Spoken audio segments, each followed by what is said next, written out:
स्वागत है आप सभी का हमारे सीरीज दहाड़ 1.2 में। हमारा जो सीरीज चल रहा है वो चल रहा है दहाड़ 1.2 बैच, जो कि बिल्कुल फ्री है और इसमें आप लोग को एक भी रुपए कहीं नहीं लगाना। केवल और केवल शाम को खाली होकर पर यूट्यूब पर हमारी वीडियोस को देखिए और अपने एग्जाम में अच्छे नंबर लेकर के आइए। तो चलिए शुरू करते हैं। सबसे पहले तो आज के इस वीडियो में मैं आप लोग को क्या बताने वाली हूँ कि जो हमारा सोशल साइंस का सब्जेक्ट होता है उसको हमें पढ़ने की शुरुआत कैसे करना है। सोशल साइंस सामाजिक विषय कई सारे बच्चों का तो फेवरेट सब्जेक्ट होगा, लेकिन फिर भी बहुत सारे बच्चों को ये बिल्कुल नहीं समझ में आता होगा, जो कि मेरी तरह के होंगे क्योंकि एक्चुअली मुझे भी ये सब्जेक्ट ना ही पसंद है और ना ही अच्छा लगता है और ना ही मैं इसे अच्छे से पढ़ती थी। और यही कारण है कि मेरे इस सब्जेक्ट में केवल 100 में से 82 मार्क्स आए थे।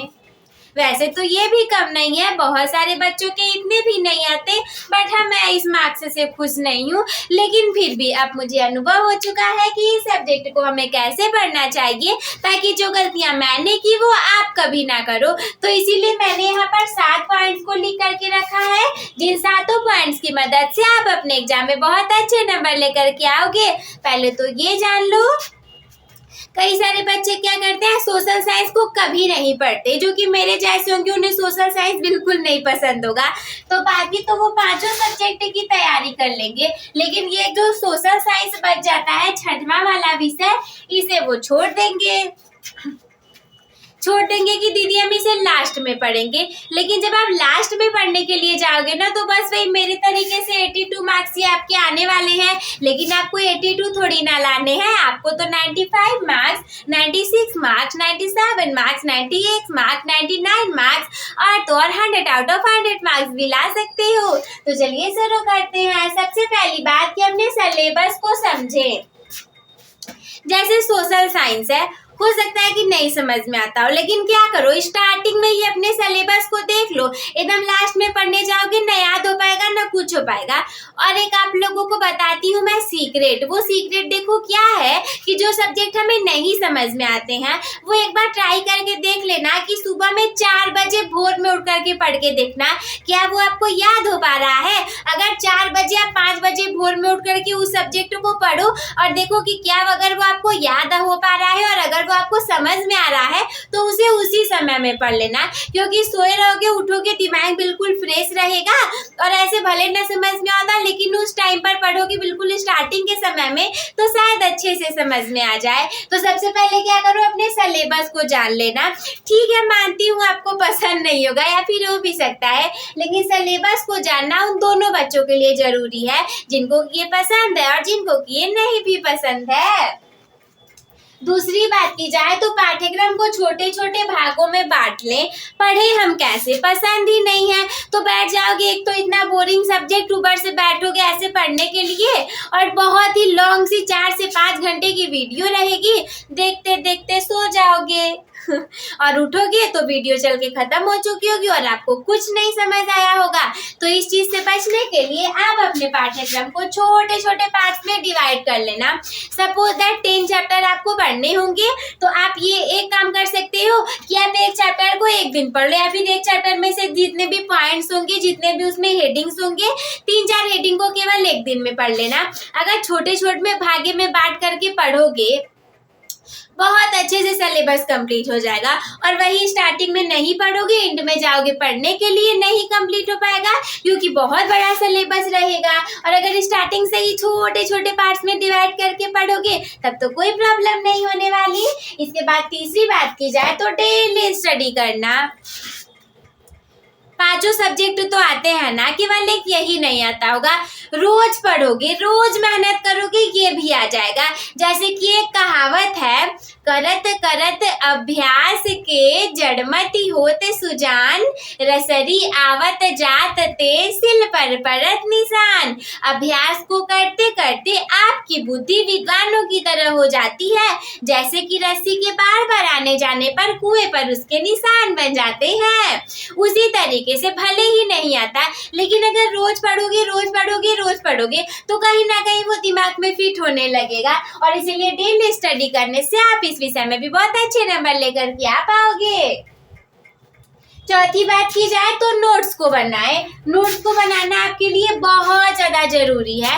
नोट्स बनाओगे, इसमें क्या होता है कि इसमें बहुत सारे सन दिए हुए होते हैं। जैसे कि ये जो सब्जेक्ट है हमारा, इसमें हमारे सामने बहुत सारे सन दिए हुए होते हैं जो कि हमें याद नहीं होता। सपोज दैट पूछ लेगा गांधी जी अफ्रीका से कब वापस आए थे, तो सन 1915 में। लेकिन अगर आप इसे पढ़े नहीं रहोगे, लिखे नहीं रहोगे, याद नहीं किए रहोगे, तब आप लिख भी नहीं पाओगे एग्जाम में। और इसीलिए क्या करना है आपको कि नोट्स को बनाना पड़ेगा।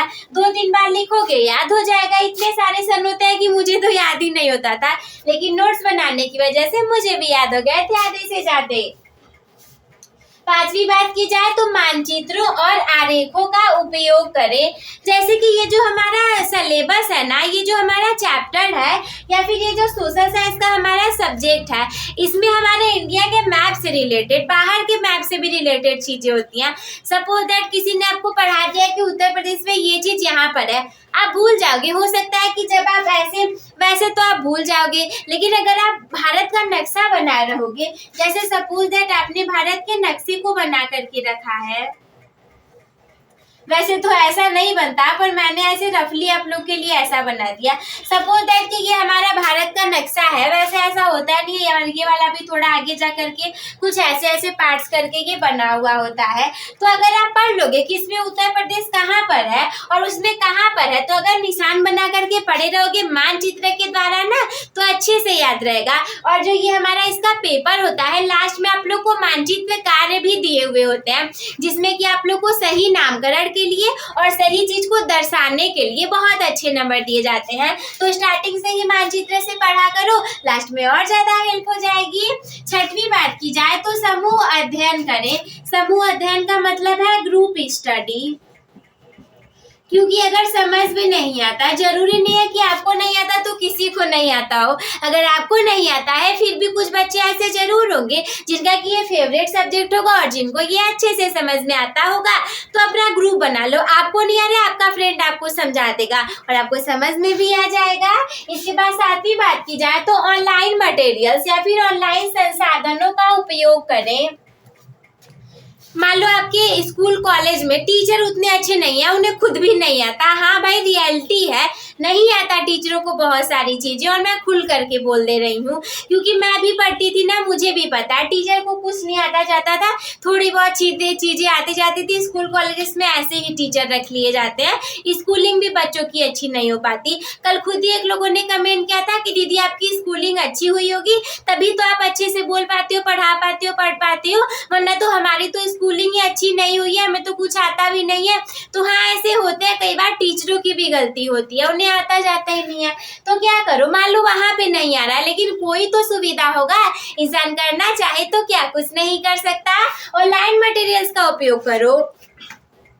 जिस फोन से ये वीडियो देख रहे हैं, उसी फोन में ये वीडियो एंड होने के बाद या फिर जितनी हमारी वीडियो आएंगी वो सारी देखने के बाद क्या करना कि इसमें यूट्यूब पर मंगा करके देख लेना, ऑनलाइन मंगा करके देखो। सोशल साइंस पढ़ाने वाले सबसे अच्छे टीचर से देखो, टॉपिक मंगा करके देखो, तो सारी चीजें आप लोग को समझ में आ जाएंगी। और ये सारे पॉइंट अगर आप लोग को क्लियर होंगे ना, तो जरूर सोशल साइंस में भी आप लोग के अच्छे नंबर आएंगे। तो अगर स्क्रीनशॉट लेना चाहो तो ले सकती हूँ, मैं थोड़ा सा बगल में हट जाती हूँ।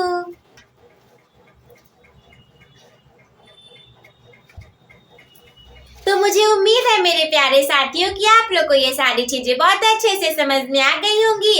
अंत में आप लोग को क्या करना है, अपने टॉपर बनने की जर्नी को एक टॉपर के साथ शुरू करने के लिए चैनल को सब्सक्राइब करना ना भूलें। और आज की इस वीडियो को लाइक कर दीजिएगा ताकि ये बहुत ज्यादा लोगों तक फैल सके, और अपने दोस्तों के साथ भी शेयर कर दीजिएगा। अगर कोई भी डाउट आपके मन में हो तो हमसे कमेंट बॉक्स में पूछना ना भूलें। वीडियो देखने के लिए धन्यवाद। Love you all. Take care. Bye bye. Keep smile.